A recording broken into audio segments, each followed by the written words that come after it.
Hi everyone. आज मैं आप लोगों के साथ एक न्यू फैन फिक्शन शुरू करने जा रही हूँ। ये फैन फिक्शन बॉटम वीन का है।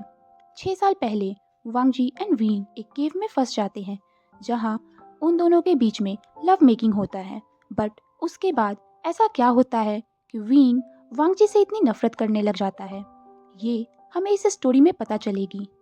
ये कहानी मॉडर्न कल्टीवेशन पर बेस्ड है। तो चलिए अपनी स्टोरी को स्टार्ट करते हैं। विभूषियान एक स्मॉल कल्टीवेशन ऑर्गेनाइजेशन को ऑपरेट करता है। उसके पास 5 बड़ी कल्टीवेशन कंपनीज की तरह बैकअप नहीं है, बट विभूषियान ने जल्द ही अपनी रेप्यूटेशन बनाई है बड़े लीजेंडरी मॉन्स्टर्स एंड कर्सेस को हैंडल करने का, जो कि ज़्यादातर कल्टीवेटर्स नहीं कर पाते हैं। विभूषियान को पास के शहर के मेयर ने एक इमरजेंसी सिचुएशन को डील करने के लिए बुलाया था, जिसने पूरे शहर एंड वहाँ के नागरिकों को खतरे में डाल दिया था। वहाँ जाने के लिए वेनकिंग ने ऑलरेडी एक हाई स्पीड ट्रेन की टिकट एंड एक रेंटल कार को बुक कर लिया था। शाम का समय हो गया था। वो लोग वेननिंग को वहाँ टाउन में उतार देते हैं, किसी होटल में उनके लिए रूम बुक करने को, एंड वो लोग मेयर से मिलने जाते हैं।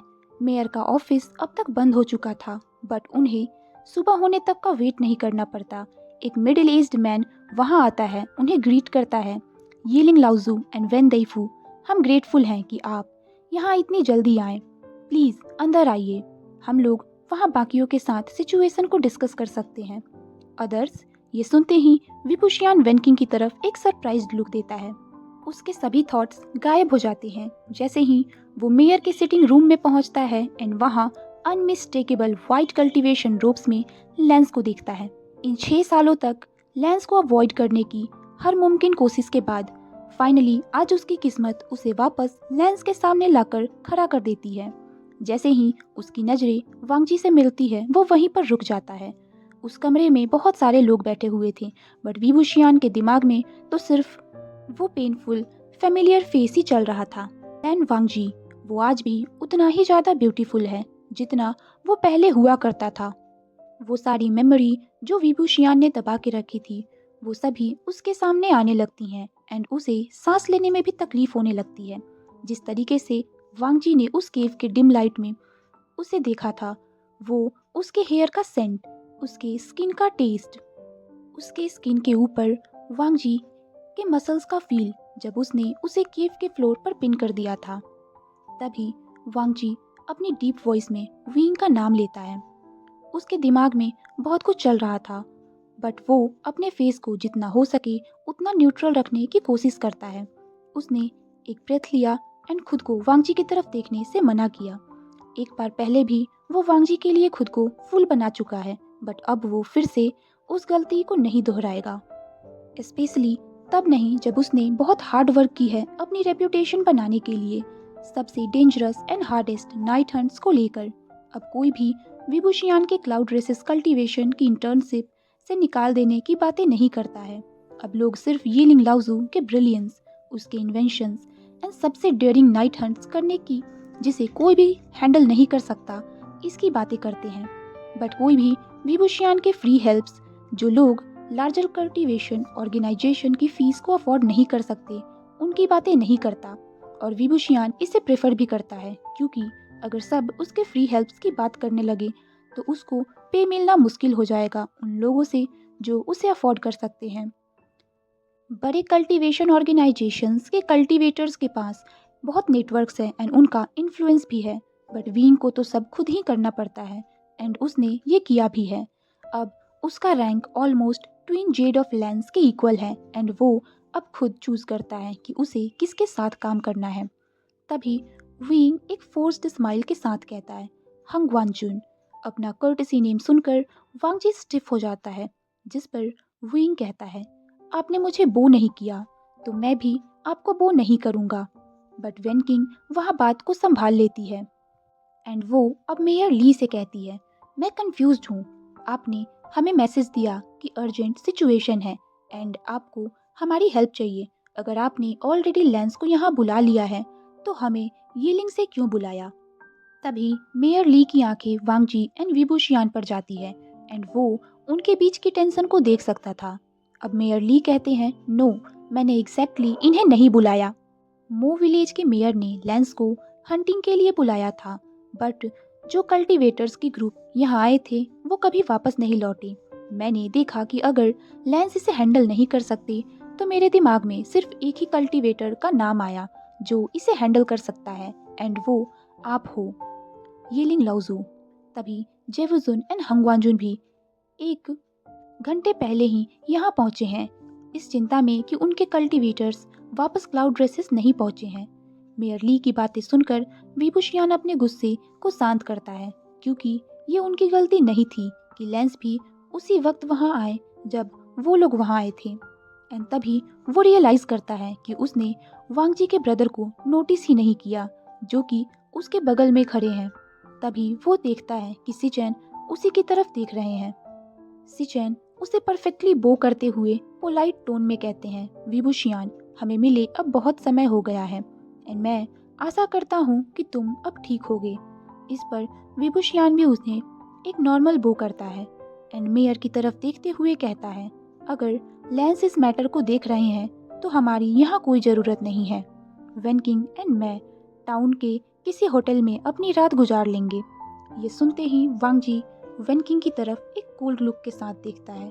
विबुशियान अपनी बात को कंटिन्यू करते हुए कहता है, अगर लेंस मो विलेज के इशू को सॉल्व कर पाए तो हम सुबह यहाँ से चले जाएंगे, एंड अगर वो नहीं कर पाते हैं तो आप ये डिसाइड कर सकते हो कि आप हमें ये इशू हैंडल करते हो या नहीं। सिंस आप लेंस के इन्वॉल्वमेंट के बारे में अनअवेयर थे, मैं आपसे कोई फॉल्स समन की फ़ी नहीं लूँगा। जिस पर वांगजी आईब्रोज रेज करते हुए पूछता है, तुम सिंपली आने के लिए भी चार्ज करते हो? इस पर विबुशियान कहता है, हाँ, सिर्फ तब जब कोई मुझे बिना काम के बुलाता है। एंड वो कंटिन्यू करते हुए कहता है, मैं तो भूल ही गया कि लेंस एक्ट कभी भी ऐसी चीज़ों के लिए चार्ज नहीं करते हैं। बट यू नो, मैं उन नागरिकों से कभी भी रेस्क्यू फ़ी नहीं लेता जो उस एरिया में होते हैं, ना कि उन कम चार्ज करने वाले कल्टीवेटर्स की तरह जो सिर्फ आधा काम करते हैं। मैं बस उनसे क्रेडिट लेता हूँ। इस पर सिचेन एंड वांगजी फ्रोज हो जाते हैं। सिचेन कहता है, लेंस ऐसी चीज़ें कभी नहीं करते। जिस पर विबुशियान बिटरली हंसते हुए कहता है, जेवजुन, क्या ये आपके यहाँ का रूल नहीं है कि अथॉरिटी से वो बात ना करें जिस बारे में आपको पता ही ना हो? एंड हाँ, एक ऐसे पर्सन के रूप में जिसने आपके ऑर्गेनाइजेशन से ऐसा बिल रिसीव किया है, मैं आपको एश्योर करता हूँ कि ये सच है। तभी वेनकिंग उसके और पास आकर खड़ी हो जाती है। इस पर वांगजी उसे एक नैरो आइज से देखता है एंड वेनकिंग भी रिटर्न में उसे एक नैरो आइज से देखती है। तभी सिचेन कहता है, फिर आपको जरूर कोई मिस्टेक हुई होगी। इस पर विंग कहता है, ऑफ कोर्स, लेंस कभी भी ऐसी बिहेवियर के बारे में दूसरों के सामने एडमिट नहीं करेंगे, आखिर उनकी एक रेप्यूटेशन है। तभी मेयर उन्हें इंटरप्ट करते हुए कहते हैं, आप चिंता मत कीजिए, मैं ग्रेटफुल हूँ कि आप यहाँ इतनी जल्दी आए एंड मैं माफ़ी मांगता हूँ कि आपका ट्रिप वेस्ट हो गया। मैं आपको रहने और खाने के लिए पे कर दूंगा, चाहे आप हमारी हेल्प करो या ना। तभी वेनकिंग पूछती है, आखिर मामला क्या है? इस पर मेयर कहते हैं, हम श्योर नहीं हैं कि जैसा मैंने कहा था, मो विलेज के मेयर को मामूली भूत प्रेत से कुछ समस्या हो रही थी। मो स्टेट बहुत ही ओल्ड है एंड ये एक टूरिस्ट अट्रैक्शन का भी पार्ट है। इसलिए हमने लैन को कॉल किया एंड उन्होंने अपने कुछ कल्टीवेटर्स को भेजा एंड देन एक टूर बस वहाँ मैनर में आया एंड उसने देखा कि मैनर में सब मरे हुए हैं, इवन लैंड कल्टीवेटर्स भी। उस ड्राइवर ने गेट पर डेड बॉडीज देखी एंड वह वहाँ डर गया एंड जल्दी से वो वहाँ से टूरिस्ट बस को वापस लेकर चला गया। लकीली सीजन स्लो था, इसलिए अभी 2 दिन तक वहाँ कोई भी टूरिस्ट ग्रुप नहीं आने वाले हैं, बट लोग अब मैनर के अंदर जाने से डर रहे हैं। ये सुनकर विबुशियान फ्रॉन हो जाता है। अगर घोस्ट बहुत ज़्यादा पावरफुल हो तब भी 1 से 2 डेथ ही हो सकती है, बट पूरे मैनर के लोगों का डेथ, वो भी कुछ दिनों में, ये कोई घोस्ट तो नहीं लग रहा। एंड तभी वो पूछता है, अंदर कितने लोग थे? तभी मेयर कहता है, लगभग 100। ये सुनकर विबुशियान कंसर्न दिख रहा था एंड तभी सिचेन कहते हैं, हम ये एश्योर करेंगे कि मो विलेज में जो कुछ भी हो रहा है वो दूसरे कम्युनिटी के लिए खतरा पैदा नहीं करे। हम आज रात वहाँ जाएंगे। मेयर उन्हें थैंक्स कहकर उन्हें ग्रेटफुली बो करते हैं। अब विभूषियान कहता है, आप हमें मॉर्निंग में इन्फॉर्म कर दीजिएगा कि हमें इस मैटर को देखने की ज़रूरत है या नहीं। ऐसा कहकर वो जैसे ही मुड़ने लगता है तभी वांगजी कहता है, वीइंग, अगर हम आज रात इस मैटर में अनसक्सेसफुल हुए तो हम चाहेंगे कि तुम इसमें हमारी मदद करो। ये सुनते ही वो रुक जाता है। वैन किंग वीइंग को एक कंसर्न लुक के साथ देखने लगती है। पहले जब वो मिले थे तब विभूषियान यंग था एंड फुलिश था एंड वो वांगजी के प्यार में अंधा था। वो पहले भी ऐसे ही नाइट हंट पर लेंस के साथ गया था जहां वो लगभग मर ही चुका था एंड उसका पूरा कैरियर बर्बाद हो गया था। बट अब वो बड़ा हो गया है एंड विभूषियान वो आदमी नहीं है जो अपनी गलतियों को दोबारा दोहराए।